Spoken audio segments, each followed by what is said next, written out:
o desejado de todas as nações. Capítulo 7. Em criança. A infância e juventude de Jesus foram passadas numa pequenina aldeia montanhesa. Não haveria lugar na terra que não se tivesse honrado por sua presença. Os palácios reais ter-se-iam sentido privilegiados em o receber como hóspede, mas ele passou pelos lares afortunados, pelas cortes da realeza e pelas famosas sedes do saber, para fazer de seu lar a obscura e desprezada Nazaré. Maravilhoso em sua significação é o breve relatório da primeira parte de sua vida. E o menino crescia e se fortalecia em espírito, cheio de sabedoria, e a graça de Deus estava sobre ele. À luz da presença de seu pai, crescia Jesus em sabedoria e em estatura e em graça para com Deus e os homens. Lucas 2:52. Seu espírito era ativo e penetrante, com uma reflexão e sabedoria além de sua idade. Também o caráter era belo na harmonia que apresentava. As faculdades da mente e do corpo desenvolviam-se gradualmente segundo as leis da infância. Jesus revelava, como criança, disposição singularmente amável. Aquelas mãos, cheias de boa vontade, estavam sempre prontas para servir a outros. Manifestavam uma paciência que coisa alguma conseguia perturbar e uma veracidade nunca disposta a sacrificar a integridade. Firme como a rocha em questões de princípios, sua vida revelava a graça da abnegada cortesia. Com profunda solicitude, observava a mãe de Jesus o desenvolvimento das faculdades da criança e contemplava o cunho de perfeição em seu caráter. Era com deleite que procurava animar aquele espírito inteligente de fácil apreensão. Por meio do Espírito Santo, recebia sabedoria para cooperar com os instrumentos celestiais no desenvolvimento dessa criança que só tinha a Deus por Pai. Desde os primitivos tempos, os fiéis em Israel haviam dado muita atenção à educação da juventude. O Senhor dera instruções quanto a ensinar-se às crianças, desde a mais tenra idade, acerca de sua bondade e grandeza, especialmente segundo estas que se revelam em sua lei e se demonstram na história de Israel. Cânticos, orações e lições das Escrituras deviam ser adaptados à mente que se ia abrindo. Os pais e mães deviam instruir os filhos em que a lei de Deus é a expressão de seu caráter e que, ao receberem os princípios da lei no coração, a sua imagem era gravada no espírito e na alma. Muito do ensino era feito oralmente, mas os jovens aprendiam também a ler os escritos dos hebreus e os rolos de pergaminho das escrituras do Velho Testamento eram franqueados a seu estudo. Ao tempo de Cristo, a vila ou a cidade que não providenciava quanto à instrução religiosa da mocidade era considerada sob a maldição de Deus. Todavia, o ensino se tornara formal. A tradição havia em alto grau sobrepujado as Escrituras. A verdadeira educação teria levado os jovens a que buscassem ao Senhor, se porventura, tateando, o pudessem achar. Atos 17:27. Mas os mestres judeus davam atenção a questões cerimoniais. A mente era sobrecarregada com matéria sem valor para o que a aprendia e que não seria reconhecida na escola superior das cortes do alto. A experiência obtida mediante a aceitação individual da palavra de Deus não tinha lugar no sistema educativo. Absorvido na rotina das coisas exteriores, o estudante não encontrava horas de quietação para estar com Deus. Não lhe escutava a voz falando ao coração. Em sua procura de conhecimentos, desviava-se da fonte de sabedoria. Os grandes elementos do serviço de Deus eram negligenciados, obscurecidos os princípios da lei. O que se considerava como educação superior constituía o maior obstáculo ao verdadeiro desenvolvimento. Sob influência dos rabis, as faculdades dos jovens eram reprimidas. Seu espírito se tornava constrangido e estreito. O menino Jesus não se instruía nas escolas das sinagogas. Sua mãe foi seu primeiro mestre humano. Dos lábios dela e dos rolos dos profetas, aprendeu as coisas celestiais. As próprias palavras por ele ditas a Moisés para Israel eram-lhe agora ensinadas aos joelhos de sua mãe. Ao avançar da infância para a juventude, não procurou as escolas dos rabis. Não necessitava da educação obtida de tais fontes, pois Deus lhe servia de instrutor. A pergunta feita durante o ministério do Salvador, como sabe este letras, não as tendo aprendido? João 7,15. Não quer dizer que Jesus não soubesse ler, mas simplesmente que não recebera instrução dos rabinos. Uma vez que ele obteve conhecimento como o podemos fazer, sua familiarização com as Escrituras mostra quão diligentemente os primeiros anos de sua vida foram consagrados ao estudo da Palavra de Deus. E perante ele estendia-se a grande biblioteca das obras criadas por Deus. Aquele que fizera todas as coisas estudou as lições que sua própria mão escrevera na terra e no mar e no céu. Desviados dos profanos métodos do mundo, adquiriu na natureza acumulados conhecimentos científicos. Estudava a vida das plantas e dos animais, bem como a dos homens. Desde a mais tenra idade, possuía-o um único desígnio: vivia para beneficiar os outros. Para isso encontrava recursos na natureza. Novas ideias de meios e modos brotavam-lhe na mente ao estudar a vida das plantas e dos animais. Procurava continuamente tirar das coisas visíveis ilustrações pelas quais pudesse apresentar os vivos oráculos de Deus. As parábolas pelas quais, durante seu ministério, gostava de ensinar lições acerca da verdade, mostram quão aberto lhe estava o espírito às influências da natureza e como colhera do ambiente que o cercava na vida diária os ensinos espirituais. Assim se revelava a Jesus o significado da palavra e das obras de Deus ao buscar compreender a razão das coisas. Os seres celestiais serviam-lhe de assistentes e cultivava santos pensamentos e comunhão. Desde os primeiros clarões da inteligência, foi sempre crescendo em graça espiritual e no conhecimento da verdade. Toda criança pode adquirir conhecimento como Jesus o adquiriu. Ao procurarmos relacionar-nos com nosso Pai Celestial através de sua palavra, anjos se chegarão a nós, nossa mente será fortalecida, nosso caráter elevado e apurado. Tornar-nos-emos mais semelhantes a nosso Salvador.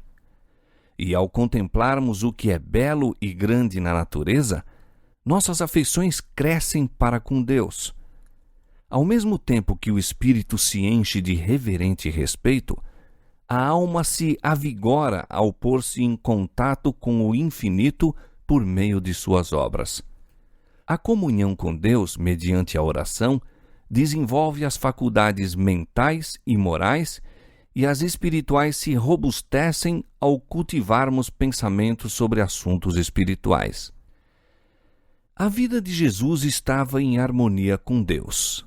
Enquanto criança, pensava e falava como criança, mas nenhum traço de pecado desfigurava nele a imagem divina. Não ficou, no entanto, isento de tentação. Os habitantes de Nazaré eram proverbiais por sua impiedade. O mau conceito em que eram geralmente tidos revela-se na pergunta de Natanael: pode vir alguma coisa boa de Nazaré? João 1,46. Jesus foi colocado num lugar em que seu caráter seria provado. Era-lhe necessário estar sempre em guarda a fim de conservar sua pureza. Estava sujeito a todos os conflitos que nós outros temos de enfrentar, para que nos pudesse servir de exemplo na infância, na juventude, na idade varonil. Satanás era infatigável em seus esforços para vencer a criança de Nazaré. Desde seus primeiros anos, Jesus era guardado por anjos celestiais, todavia sua vida foi uma longa luta contra os poderes das trevas. Que houvesse de existir na terra uma vida isenta de contaminação do mal, era uma ofensa e perplexidade para o príncipe das trevas. Não houve meio que não tentasse para enredar Jesus.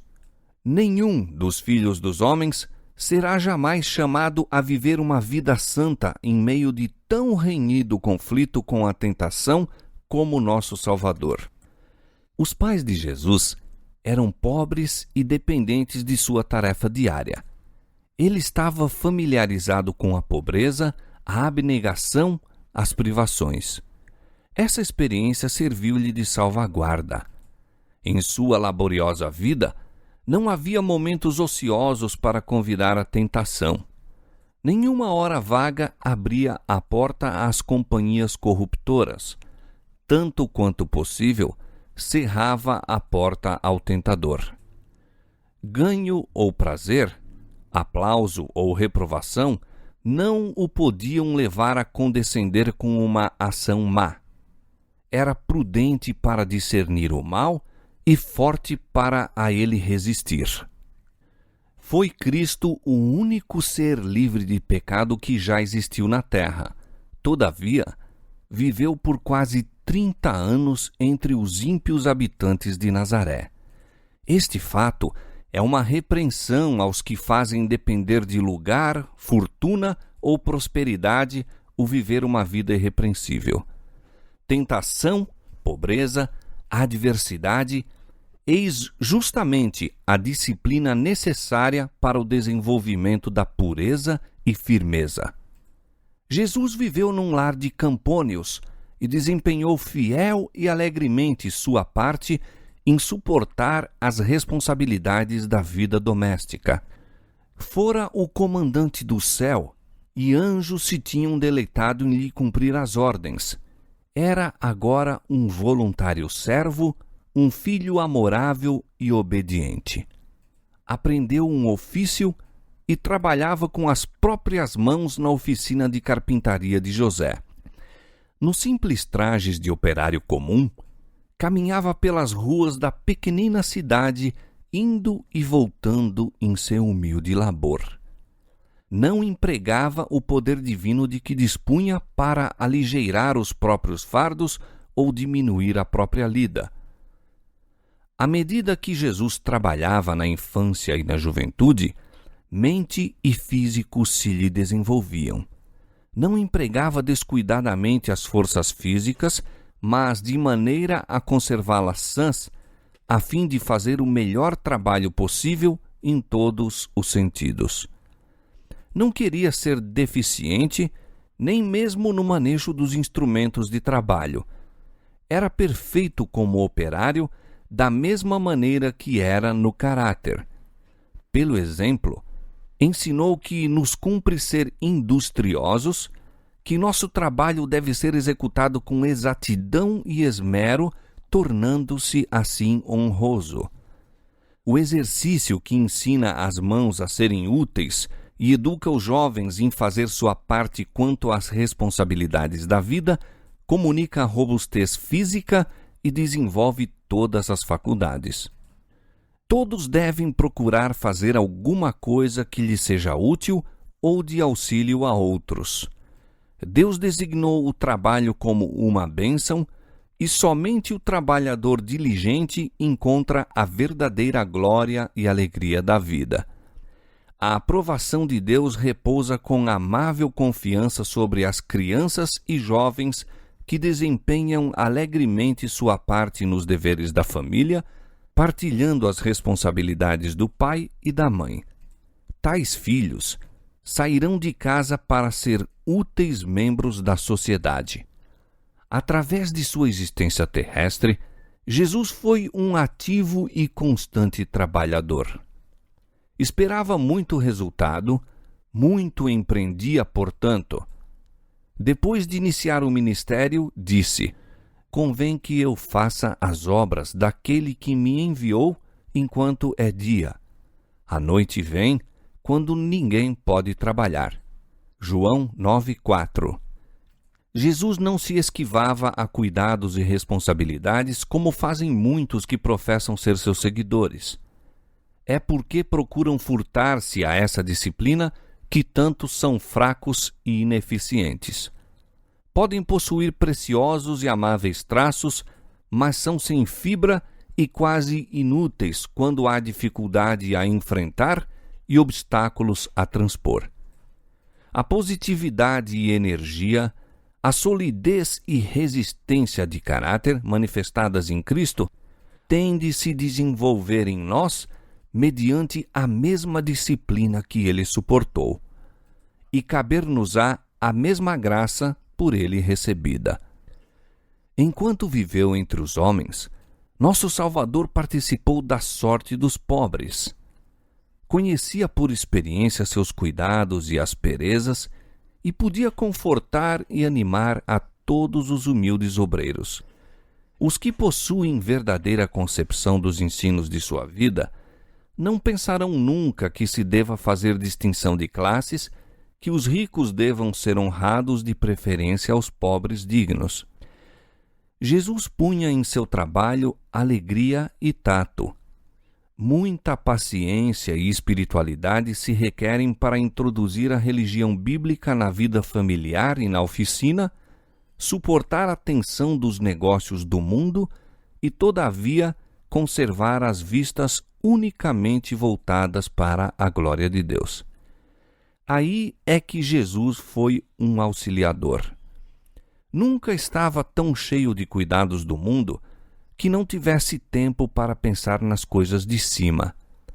Exprimia frequentemente o contentamento que lhe ia no coração, cantando salmos e hinos celestiais. Muitas vezes ouviam os moradores de Nazaré sua voz erguer-se em louvor e ações de graças a Deus. Entretinha em cânticos comunhão com o céu. E quando os companheiros se queixavam da fadiga do trabalho, eram animados pela doce melodia de seus lábios. Dir-se-ia que seu louvor banisse os anjos maus e, como o incenso, enchesse de fragrância o lugar em que se achava. O espírito dos ouvintes era afastado de seu terreno exílio para o lar celestial. Jesus era a fonte de vivificante misericórdia para o mundo, e durante todos aqueles retirados anos de Nazaré, sua vida fluía em correntes de simpatia e ternura. Os velhos, os sofredores, os oprimidos de pecado, as crianças a brincar em sua inocente alegria, as criaturinhas dos bosques, os pacientes animais de carga, todos se sentiam mais felizes por sua presença. Aquele cuja palavra poderosa sustinha os mundos, detinha-se para aliviar um pássaro ferido. Nada havia para ele indigno de sua atenção, coisa alguma a que desdenhasse prestar auxílio. Assim, à medida que se desenvolvia em sabedoria e estatura, crescia Jesus em graça para com Deus e os homens. Atraía a simpatia de todos os corações mediante a capacidade que revelava de se compadecer de todos. A atmosfera de esperança e valor que o circundava tornava-o uma bênção em todo lar. Muitas vezes na sinagoga, aos sábados, era convidado para ler a lição dos profetas e o coração dos ouvintes fremia, pois nova luz brilhava nas palavras familiares dos textos sagrados. Não obstante, Jesus fugia à ostentação. Durante todos os anos de sua residência em Nazaré, não fez exibição de seu miraculoso poder. Não buscou altas posições, nem pretendeu nenhum título. Sua vida quieta e simples, e mesmo o silêncio das Escrituras a respeito dos primeiros anos de sua vida, ensinam importante lição. Quanto mais simples e tranquila a vida de uma criança, quanto mais livre de excitações artificiais e quanto mais em harmonia com a natureza, tanto mais favorável é ela ao vigor físico e mental e à robustez espiritual. Jesus é nosso exemplo. Muitos há que se detêm com interesse sobre o período de seu ministério público, enquanto passam por alto os ensinos de seus primeiros anos. É, porém, na vida doméstica que ele é o modelo de todas as crianças e jovens. O Salvador condescendeu em ser pobre para poder ensinar quão intimamente podemos nós, em uma vida humilde, andar com Deus. Viveu para agradar, honrar e glorificar o Pai nas coisas comuns da vida. Sua obra começou por consagrar o humilde ofício do operário que labuta para ganhar o pão cotidiano. Quando trabalhava ao banco de carpinteiro, fazia tanto a obra de Deus como quando operava milagres em favor da multidão. E todo jovem que segue o exemplo de Cristo na fidelidade e obediência em seu humilde lar, pode reclamar aquelas palavras proferidas a respeito dele pelo Pai por intermédio do Espírito Santo. Eis aqui o meu servo, a quem sustenho, o meu eleito, em quem se compraz a minha alma.